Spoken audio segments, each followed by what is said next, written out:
여러분 안녕하십니까? 광주 MBC 뉴스데스크입니다.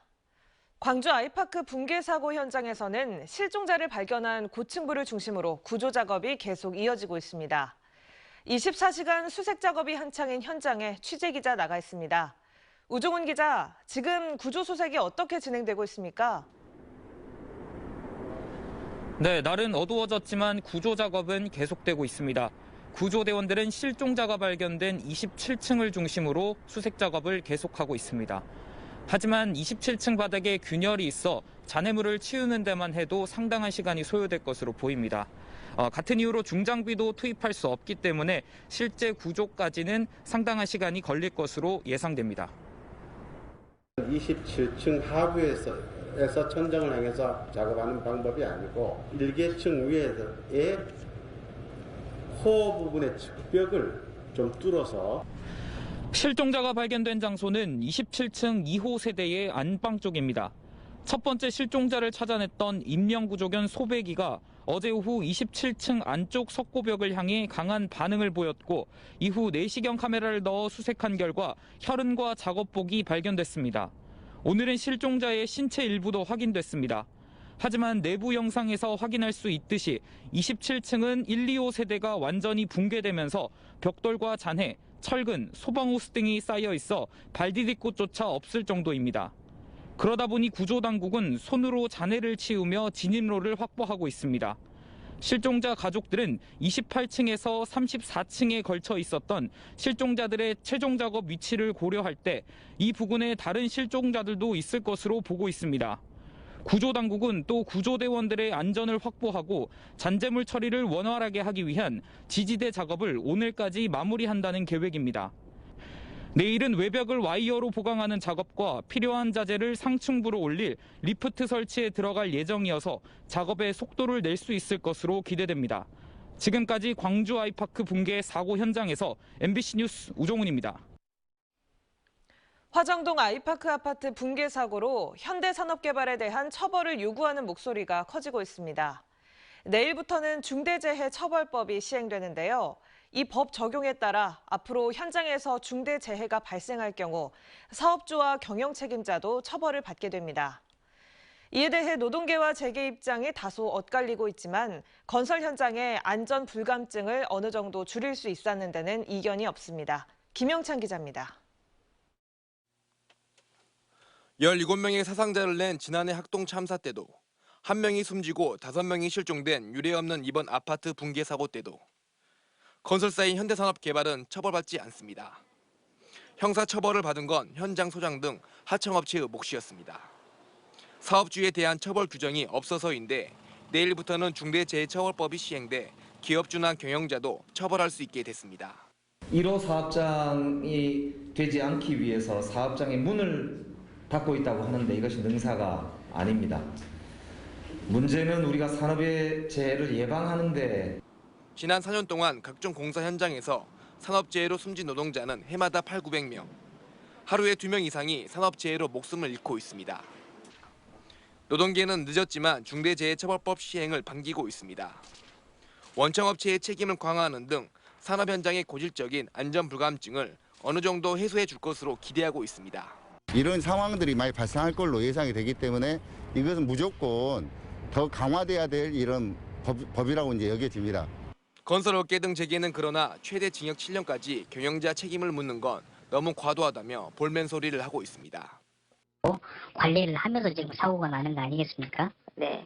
이제 우리 업계 입장에서 얘기를 하자면은 근데 이제 또 사실 이 중대재해처벌법이 좀 과한 부분이 있다는 거는 중대재해처벌법 시행으로 건설 현장의 악순환을 끊는 단초는 마련됐지만 더 큰 효과를 내려면 정부의 체계적인 대응과 지원 체계가 있어야 한다고 노동계와 재계는 한 목소리를 냈습니다.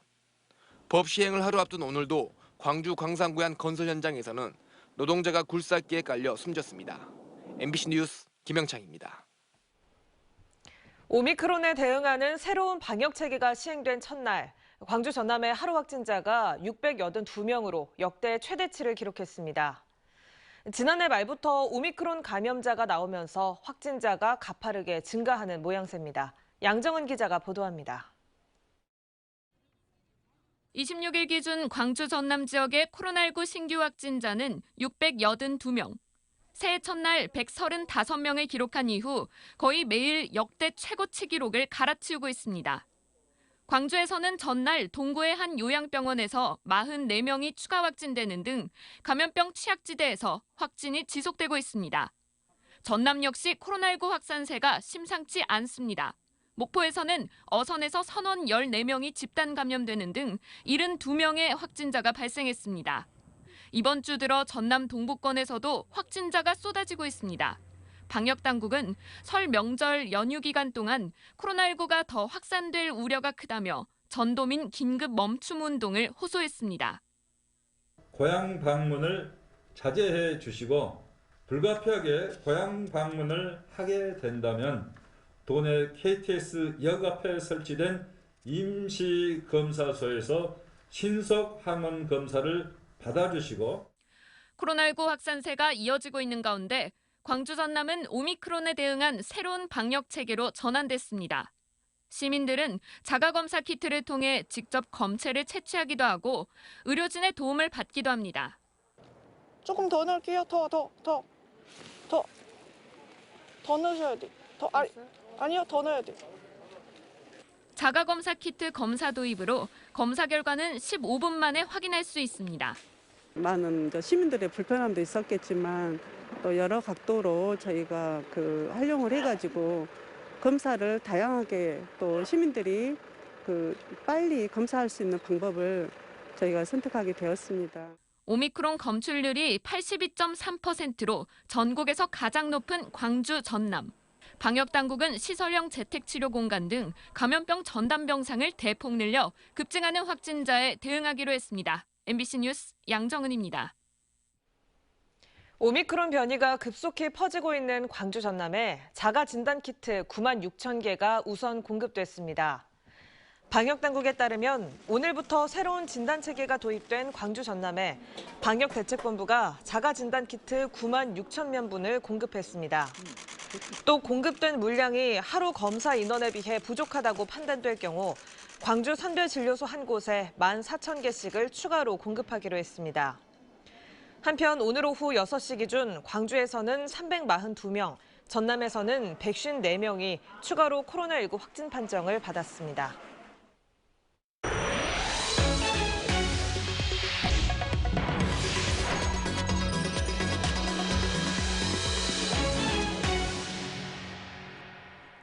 더불어민주당이 광주에서 중앙선거대책위원회의를 열고 예전만 못한 호남 민심 잡기에 나섰습니다. 이재명 대표도 내일 광주를 찾을 예정인데요. 막혀있는 호남 혈맥을 뚫고 그 여세를 수도권 등 전국으로 확산하려는 포석으로 해석됩니다. 한신구 기자가 보도합니다. 광주에서 열린 더불어민주당 중앙선거대책위원회. 송영길 대표를 비롯한 지도부는 앞다퉈서 광주 현안에 차질 없는 추진과 함께 화정동 아이파크 붕괴 사고에 철저한 원인 규명과 재발 방지를 약속했습니다. 선거가 40여일밖에 남지 않은 상황에서 덧받친 광주를 다시 찾은 건 그만큼 상황이 절박하다는 위기의식에 듭니다. 광주 5월의 정신이 훼손되거나 왜곡되지 않고 발전된 제4기 민주주의 모습에 추출돌이 될 수 있도록 힘을 모아주실 것을 부탁드리겠습니다. 국민의힘이 호남에서 20% 득표를 공공연히 이야기할 정도로 민심이 예전만 못하고 이재명 후보의 지지율은 30%대 후반 박스권에 갇힌 답답한 상황. 역대 대선에서 호남의 선택이 수도권 등 타 지역에 미치는 영향이 컸던 만큼 호남을 바탕으로 지지세 확장에 나선 것으로 해석됩니다. 호남 민심은 저희 민주당의 죽비와도 같습니다. 됐다고 하실 때까지 반성과 성찰, 변화를 멈추지 않겠습니다. 광주 전남 시민사회와 학계, 문화예술계 등이 주축이 된 정치혁신특보단이 출정식을 갖고 이재명 후보와의 동행을 선언한 것도 같은 맥락으로 풀이됩니다.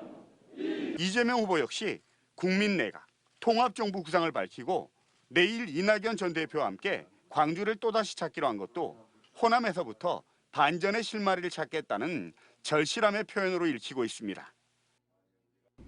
정파, 연령 상관없이 국민을 위해 꼭 필요한 인재라면 넓게 등용해서 완전히 새로운 내각을 구성하겠습니다. 다시 호남에서부터 그만큼 선거 국면이 엄중하다는 민주당의 위기의식, 절박감의 다름 아닙니다. MBC 뉴스 한신구입니다. 정의당 광주시당이 아파트 위탁관리 업체들의 부정 비리를 폭로하고 광주시와 각 구청에 대책 마련을 촉구했습니다. 정의당 광주시당은 광주시청 등에서 시민 성토 대회를 열고 지난달 아파트 위탁 사업자의 4대 보험료 배임 의혹이 제기된 후 시민 제보를 받은 지 한 달도 안 돼 비슷한 제보가 27건에 이르렀다며 대책 마련을 요구했습니다. 광주 1,170여 개 아파트 가운데 위탁 운영을 맡긴 곳은 44.9%로 나타났으며 비리 의혹이 제보된 곳은 광산구가 13건으로 가장 많았고 그다음은 북구와 남구, 동구, 서구 순이었습니다. 고가의 양복값을 대납받는 등 뇌물수수 의혹을 받던 이상익 한평군수가 검찰에 송치됐습니다. 전남경찰청 반부패 수사대는 고발인을 비롯해 양복점 대표 등의 진술과 납품 내역서 등을 결정적인 증거로 확보해 이상익 한평군수를 뇌물수수 혐의로 검찰에 불구속 송치하고 뇌물을 준 건설업자도 뇌물 공여 혐의로 검찰에 송치했다고 밝혔습니다. 한편 이 군수는 경찰 조사 과정에서 혐의를 강하게 부인한 것으로 알려졌습니다. 광주 시립미술관 일대를 자연과 예술이 함께하는 복합 문화공간으로 조성하기 위한 사업이 본격화합니다. 광주 시립미술관은 아시아 예술정원 조성을 위한 기본 설계와 실시 설계를 4월까지 마무리하고 오는 5월 중 착공할 예정이라고 밝혔습니다. 아시아 예술정원은 아시아의 경관을 테마로 하는 문화정원과 어린이 생태예술 놀이정원, 문화예술회관과 중해공원을 잇는 하늘다림 등으로 꾸며지게 되며 총 사업비 190억 원이 투입돼 내후년까지 조성이 완료될 예정입니다. 전라남도의 역점 사업인 해상풍력 발전단지 조성 사업이 올해 착공됩니다. 전라남도가 전남형 상생 일자리 모델로 발굴한 신암 8.2기가와트 해상풍력 발전단지는 1단계 선도 사업 1기가와트 발전단지를 올해 상반기에 조기 착공한다고 밝혔습니다. 도는 오는 2030년까지 450개 기업을 유치하고 12만 개 일자리를 창출해 해상풍력 산업 생태계를 조성할 계획입니다. 전라남도가 서울, 제주 고속철도 건설을 제20대 대통령 선거 공약에 반영해 줄 것을 건의했습니다. 김영록 지사는 지난 2007년 서울, 제주 고속철도 논의를 시작한 이후 15년이 지났고 사업 필요성에 대한 국민적 관심과 공감대가 형성되고 있다며 대선 공약으로 채택해 해양과 대륙 간 교류의 중심축이자 대한민국 미래 100년 대계의 힘찬 출발점이 되길 바란다고 말했습니다. 이재명 후보는 최근 서울, 제주, KTX 고속철도 해저터널 건설 방안을 장기적으로 검토하겠다는 뜻을 밝혔습니다.